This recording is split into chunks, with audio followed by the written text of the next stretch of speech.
Hello दोस्तों, स्वागत है एक बार फिर से आपका मेरे चैनल पे लीगल 127 पे। दोस्तों, आज की वीडियो में मैं बात करूंगी सालों साल जो मुकदमा चलता है पति पर या उसके घर वालों पर। तो मुकदमा चलने पे लास्ट में आखिर मिलता क्या है? राहत मिलती है? क्या मिलता है? आखिर क्या महसूस होता है? इस वीडियो में मैं इसी टॉपिक पे बात करूंगी। वीडियो में एंड तक बने रहिएगा। आप मेरे चैनल पे नए जुड़े हैं तो चैनल को लाइक करना मत भूलिए, सब्सक्राइब करिए, ज्यादा से ज्यादा लोगों तक शेयर करिए और साथ ही बेल आइकन दबा दीजिए ताकि आपको टाइम टाइम पे मेरी वीडियो की नोटिफिकेशन मिलती रहे। तो चलिए बात करते हैं बिना वक्त जाया किए हुए अपने टॉपिक की ओर। दोस्तों, होता क्या, जैसे महिलाएं किसी की भी बातों में आके जो भी केस कर देती है पति पे, चाहे वो डीवी का केस हो, मेंटेनेंस का केस हो, 498 का केस हो, पति पर या उसके घर वालों पर। अब पति है जो पूरा परेशान हो जाता है, भाई मुझ पे इतने सारे मुकदमे चल गए हैं। ये जो मुकदमे मैंने बताया ये तो फैमिली जो मुकदमे होते हैं वो चलते हैं, इसके अलावा और भी बहुत सारे केसेस होते हैं वो भी चल सकते हैं। तो वो टेंशन में आ जाता है, मेंटली, फिजिकली, आप बोलो हर तरीके से टेंशन में। उसके दिमाग में बस यही चीज चलता रहता है, भाई मुकदमा मुझ पे हो गया है, इतने सारे केसेस पत्नी ने कर दिया है, मैंने कुछ किया नहीं है, बिना गलती के उसने मुझे ये सब कर दिया है। तो वही चीजें, मेंटली फिजिकली परेशान होना। देखो, आपको होना क्या, अगर आप टेंशन लोगे, परेशान होगे, बस ये चीजें आपके दिमाग में घूमती रहेगी तो उससे कोई फायदा नहीं है। आप ये चीज एक मान के चलो कि ये जैसे प्राकृतिक आपदा होती है ना, प्राकृतिक रूप है, वो जो चल रही है आपके साथ, जैसे नेचर डिजास्टर होता है, कुछ भी चल रहा है, तो ये नहीं, उससे आपको भागना नहीं है, डर के बैठना नहीं है, ठीक है, टेंशन नहीं लेना है। अब जो चीज हो रही है उसका तो सामना करना पड़ेगा ना, आपको लड़ना तो पड़ेगा ही। मेन चीज क्या होती है, शारीरिक, मानसिक और आर्थिक, ये जो तीन रूपों से जो टेंशन लेते हैं पति, ठीक है, तो इन्हें आपको स्ट्रांग बनाना है। स्ट्रांग बन के, चाहे वो शारीरिक, मानसिक, आर्थिक रूप से, आपको मुकदमे लड़ने हैं। बैठने से या सोचने से कि बस आप सोचते हो भाई जिंदगी खराब हो गई, कोई क्या सोचेगा क्या नहीं सोचेगा, मुझ पे इतने सारे मुकदमे हो रहे हैं, अब मैं जेल जाऊंगा, 498 का केस हो गया या डीवी का केस हो गया, मुझे जेल भेज दिया जाएगा, ये क्या होगा वो क्या होगा। देखो, अगर मैं बात करती हूँ, चलो जेल के टॉपिक में बात करती हूँ, काफी सारे हस्बैंड यही सोचते हैं कि अब हम पे डीवी का केस हो गया है, 498 का केस हो गया है, डीवी का केस हो गया तो भाई हमें जेल भेज देंगे।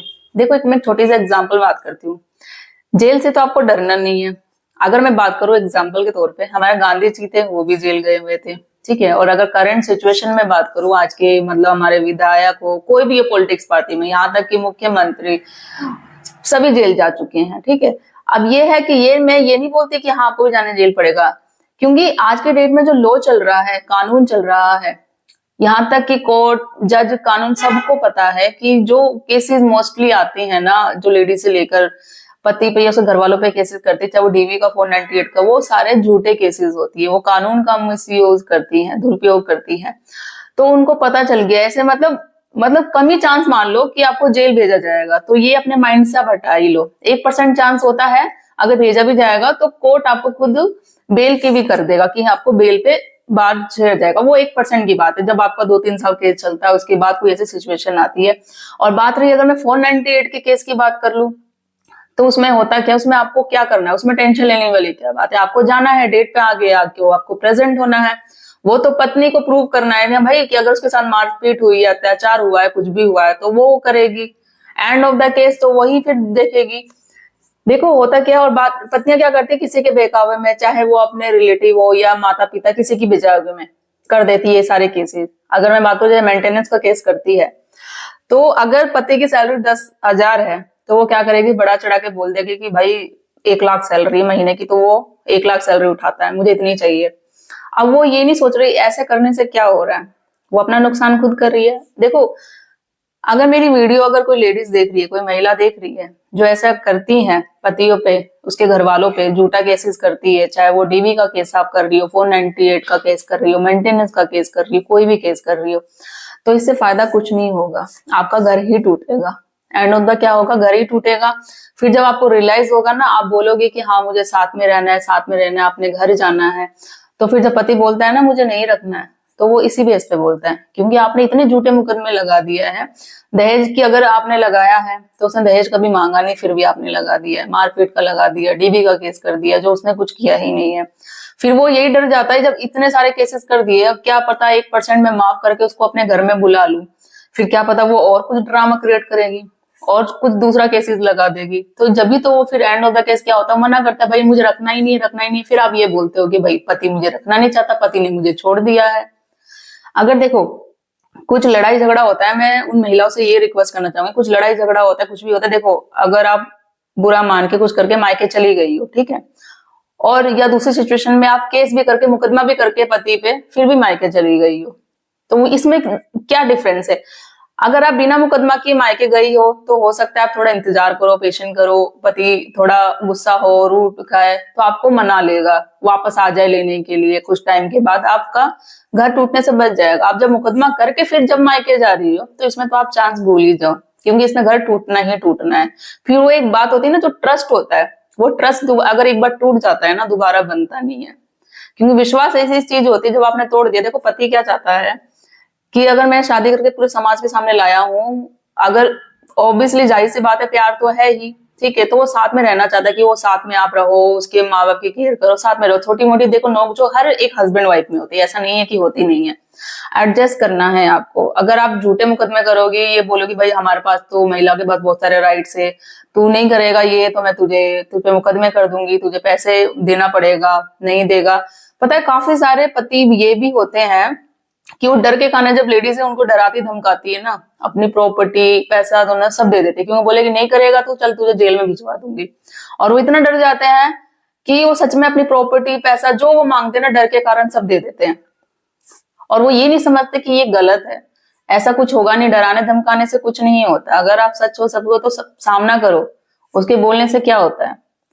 तो मेरी उन्हीं महिलाओं से रिक्वेस्ट है कि आप ऐसा मत करो, क्योंकि अगर आप अपना घर बसाना चाहते हो, करना चाहते हो, तो ये सारे झूठे मुकदमे करने से आपको कुछ मिलेगा नहीं, बस घर ही टूटेगा। कोशिश करो साथ में रहने की, करने की। अगर फिर भी कुछ थोड़ा डिस्प्यूट है, अगर आप घर पे जा रहे हो तो वेट करो, इंतजार करो, क्या पता पति दोबारा आपको आ जाए, बुलाने आ जाए, ससुराल की तरफ से बात हो जाए।